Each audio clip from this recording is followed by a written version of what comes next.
Assalamu alaikum yo musibe haray ko yewtugol toujours mawɓe men ɓen coordination haali pularon haray hiɓe weltana innugol ɓe kadi fahin woto ɓe yanu e piège hay goto woto ɓe yanu e piège CNT o yi o courrier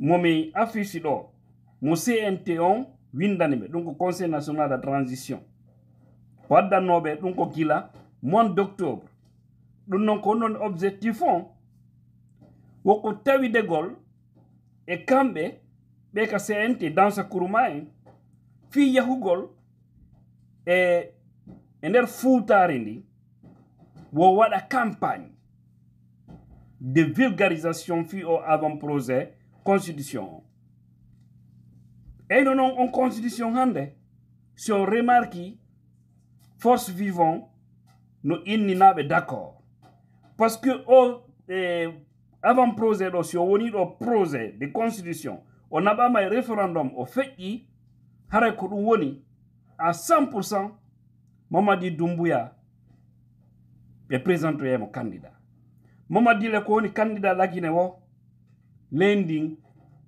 satten heɓoto fitinaji heɓoto en torakile ɗum ko dandata ɗum ɗo non koko boni ko yo accu parce que ɓen fof ko intérêt ji mum nini ɓe buya maɓɓe ɓe foda wonɓe ka CNT hiɓe foda si transition o lanni woɓɓe maɓɓe aroyay ka sénat woɓɓe maɓɓe aroyay ka assemblée comme député woɓɓe maɓɓe woɓe nomayɓe gouverneur woɓɓe maɓɓe ɓe numete hay ministre so yiɗe golle bonɗe hiɓe jokki hay ancien ministre ɓe o yiɓen kam men ko yew waɗi hankin ko hersini no yaha fof maɓɓe waɗi daneji enne mayiraɓe hiɓe nangi lawo ɓe yeeyi ɓe naɓi haɓɓere goro woka premier imam on Faysal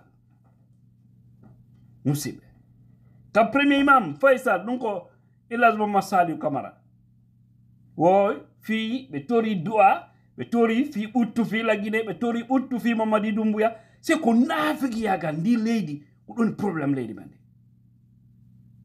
mawɓe men ɓen ko fewnu signal parce que o yi wano courrier on no ɓe windi on windan ɗon coordination haali pular on ko enteɗo Aboubacar Camara ko kanko woni directeur du cabinet on ka CNT ɗum noon ko gila mois d'octobre so ndaari ɗo kadi mo inni ɗo goɗɗum c'est à dire ce pays là mi anda o mais so yi kamɓe mawɓe ɓen ka coordination haali pular rewani ko par ce que piiji maɓɓe buyi ɓen jaɓaali min naali ɓe jaɓoyata mi anda yo Allah mais pour le moment mi sikki hiɓe jogii ko tiiɗi yoɓe jogo ɗolle woto ɓe waɗan campagne kala ko boni e nder leydi ndi par ce que koko jokkaɗo fof ko manipulation yiɓe jokki manipulation na fus gonga fuu sala e mum comme o windo constitution hay goto wata wolande hay kamɓe wonɓe ɓen conseil ɓe ɓen ka CNT ton on wawata yaltinde innowo on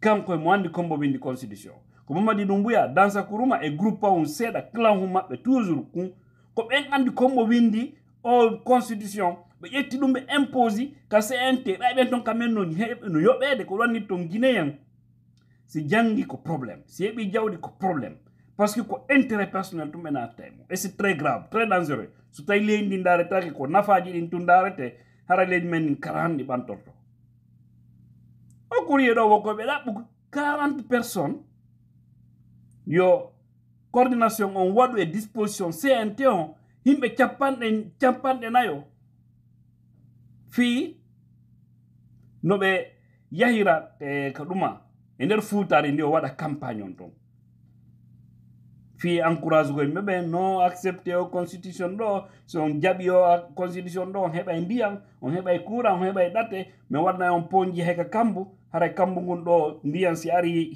samata e nder fuutari ndin so jaɓi ɗum ɗo ɓiɓɓe mum ɓe somata haala penale tun ko bindi winda comportement maɓɓe on comportement bonɗo na fi laguine ɓe mapani ko fi hoore maɓɓe hande ɓe fof maɓɓe woni no multimilliardaire ɓe jama on no soñji e leydi ndi ɗatte ala ndiyam ala golle ala ibe sali be ala wulde fi élection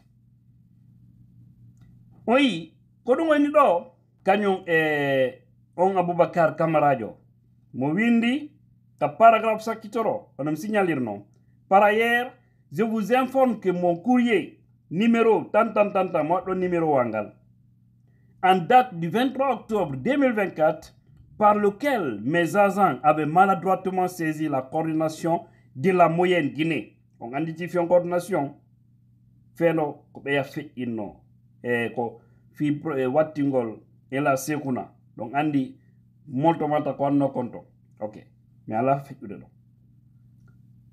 saisir la coordination de la moyenne Guinée sera rapportée de manière à ce que la coordination Halipular soit le seul interlocuteur dans le cadre de l'exercice projeté. On a dit, ce que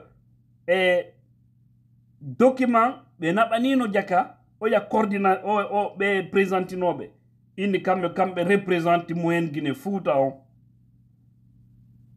on famille donc wo kono wo courrier on be nabambe non e tawde na kambe don nabe no dono hendade document on ko coordination Halipular on dono hendade parce que kambe be waday fi haray ko coordination Halipular on wonata gite mabbe den ko ben don wonta représentube programme ji den fo e nder Fouta donc ko CNT wondo jonnon on yi publiquement bawton do parce que son remarque o action waddo do nebiran non ko wadi mi sikki hari mi jidi daton exactement mais mi sikka hari ko o date do sina mi fayu ko début octobre do dum wadi e novembre de début novembre e la sekuna wattina nebiran non.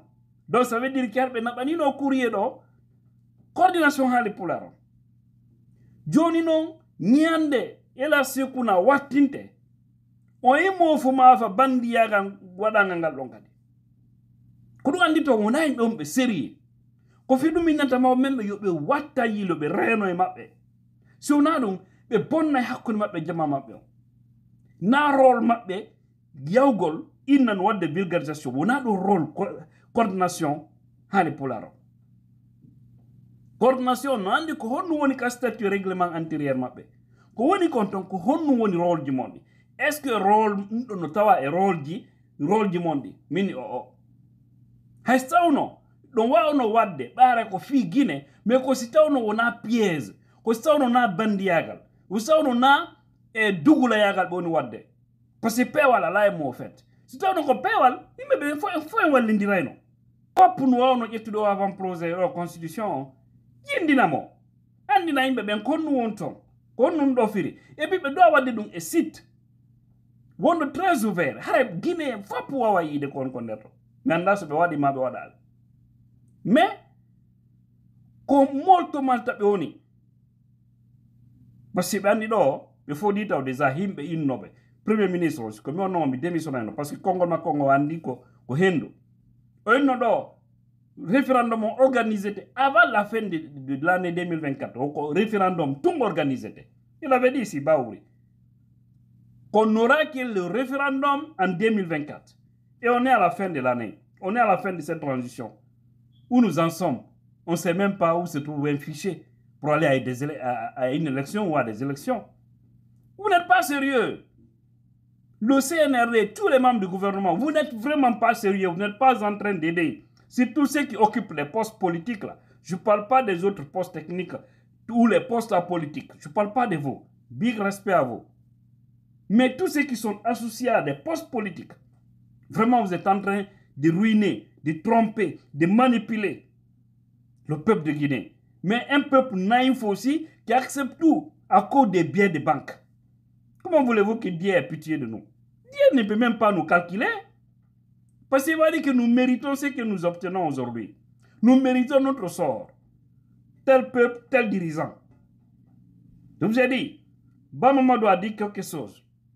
Je vais ramener cette vidéo, je vais ramener ce débat-là d'ailleurs, où il a dit, il n'y a jamais un président démocrate.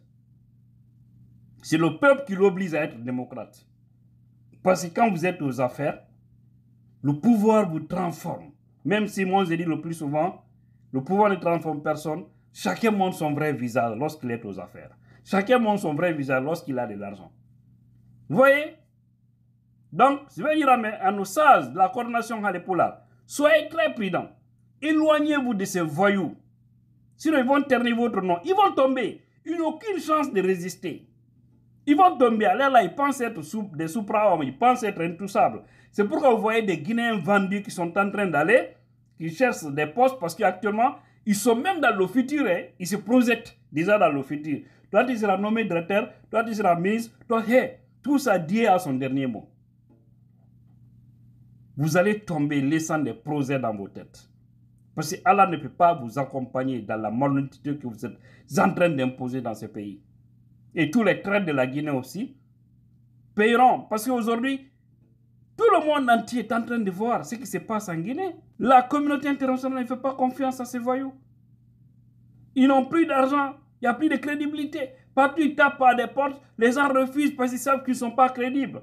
Et ils prennent le peu que nous gagnons, ils distribuent ça entre des Guinéens qui ne comprennent pas. Et puis, ceux-ci font le sale boulot. Tout ce qui les intéresse, c'est les photos, les vidéos. Pour montrer, pour faire croire qu'ils sont aimés au pays. Pourtant, c'est faux. C'est l'argent qui circule. C'est pourquoi les forces vives doivent se lever. C'est maintenant il faut mettre les actions en place. Et ils sont en train de faire leur campagne. Pourquoi pas? Nous, on doit se mobiliser. Les partis politiques, les fédérations, nous devons mener des actions sur le terrain. Un préfet ou un gouverneur qui dit qu'il n'y a pas de mobilisation ou une délégation spéciale, what un respect, Mako. Mettez-lui au respect. Parce que comme ça, hein, il faut que nous créions une situation qui va les mettre dans une situation inconfortable, qui va les faire chuter.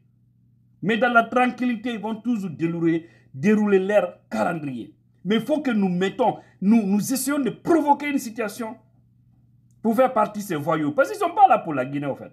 Après, on dit non, ils veulent monter de coups, ils veulent déranger, ils veulent renverser. Vous n'avez pas renversé. Vous n'êtes pas venu par la petite route. Hein? Est-ce que quelqu'un a voté pour vous? Donc, si vous partez aussi de la manière dont vous êtes venu, mais il n'y a pas de péché, et même Dieu sera content.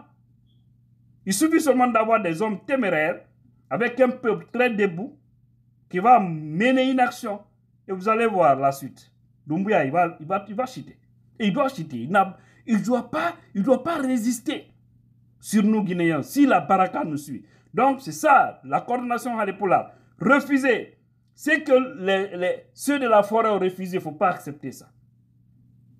Donc, Mandi ko nini ko kambe be nadino yimbe go me mianda onon me yaltaw yimbe no yi wadugol o bordo barda.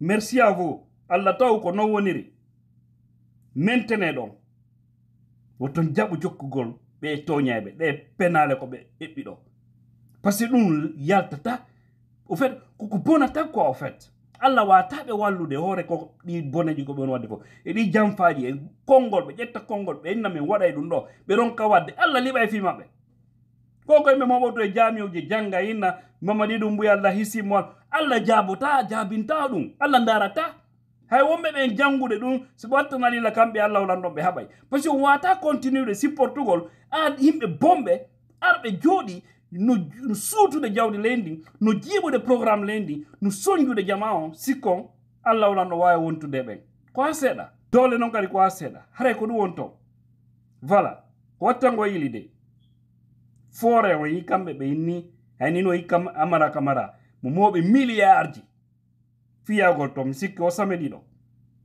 yagol wala ton propagande ma santra o koni yakabbe bebe zere kore e berse duma bento no setini fiko dadis jogago no setini ko tay kon be protégimo e oya sikuba konate be nangi mu maddom be soki on famille donc hay do sinara be sans programme Mamadi Doumbouya no décidi grâce yugol accutugol be diteni politique be buy 31 décembre do nandi o finugol la paix parce que wo ko convention non be fore yinni so be ay so acciti dadi c'est au grâce be et puis be way wontande mo Mamadi be ayni hore mabbe be yenon firmo ko ka fay Allah fawen jam